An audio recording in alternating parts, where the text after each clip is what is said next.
गुरुवार को Shillong press club के बाहर तनाव चरम पर था क्योंकि हिंदू ट्रिब्यूट काउंसिल ने राज्य में गौमांस पर प्रतिबंध लगाने की वकालत करने वाले एक समूह द्वारा आयोजित एक प्रेस कॉन्फ्रेंस के खिलाफ विरोध प्रदर्शन किया।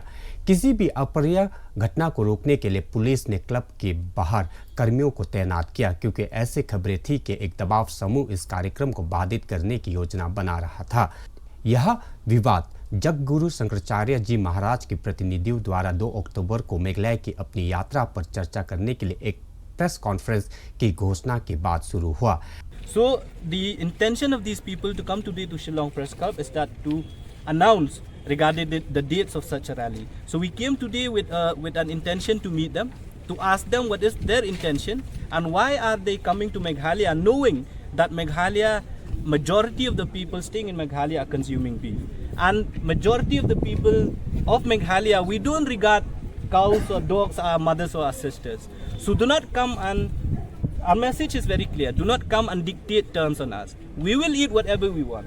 We don't dictate terms on you, so don't dictate terms on us. And the second thing, and the second message, a very clear message is that no such rally will be allowed from our side to be held in the city of Shillong or in Meghalaya. HYC के नेता जगद्गुरु शंकराचार्य स्वामी सरस्वती जी महाराज की प्रवक्ता ब्रह्मचारी मुकानंद से पूछताछ के लिए Shillong press club पहुंचे। HYC ने अपनी संस्कृति प्रथाओं को प्रतिबंधित करने की किसी भी कदम का कड़ा विरोध करते हुए एक कड़ा बयान जारी किया, जिसमें सरकार द्वारा रैली की अनुमति दिए जाने पर शिलोंग में बीफ फेस्टिवल आयोजित करने की धमकी दी गई। हालांकि प्रेस कॉन्फ्रेंस नहीं हो सका क्योंकि हिंदू संगठन ने शिलोंग प्रेस क्लब से लिखित अनुमति न मिलने का हवाला दिया। बाद में क्लब ने स्पष्ट किया कि कोई औपचारिक अनुमति कभी जारी नहीं किए गए थे और रद्दीकरण हिंदू संगठन के निर्णय का कारण था। इस विवाद ने सोशल मीडिया पर गर्मागर्म बहस छेड़ दी है, जिसमें कई लोग गौमांस की खपत पर प्रस्तावित प्रतिबंध का विरोध कर रहे हैं। और शिलोंग में चूंकि हमें प्रेस क्लब को बुकिंग करने की भी अनुमति नहीं दी गई है इस विषय के कारण कि हम अपनी फ्रीडम टू स्पीच जो गाय माता के ऊपर अपना विचार रखना चाहते हैं, जिस यात्रा के लिए हम बात करना चाहते हैं, उसके लिए हमें अनुमति नहीं मिल पाई थी, इसलिए हम आप सभी से रूबरू नहीं हो पाए।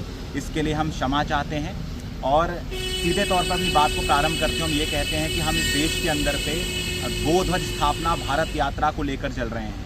जगतगुरु शंकराचार्य भगवान द्वारा संपूर्ण भारत में गोमाता को राष्ट्रमाता का सम्मान दिलाने के लिए, गोवंश हत्या मुक्त भारत बनाने के लिए, गाय को पशु की सूची से हटाकर माता की सूची में डालने के लिए, इन कामों के लिए संपूर्ण भारत में की जो कैपिटल्स हैं, राजधानी है, उसमें एक गो ध्वज स्थापना भारत यात्रा होने जा रही है, जो अयोध्या से प्रारंभ होकर अंतिम में 26 अक्टूबर को दिल्ली में विश्राम लेगी। इसी क्रम में संपूर्ण भारत का प्रवास चल रहा है, इसकी पूर्व तैयारियां हो रही हैं। मैं मन्ना संगमा आपकी अपनी लठवा न्यूज से ऐसे ही जानकारी के लिए बने रहे हमारे साथ।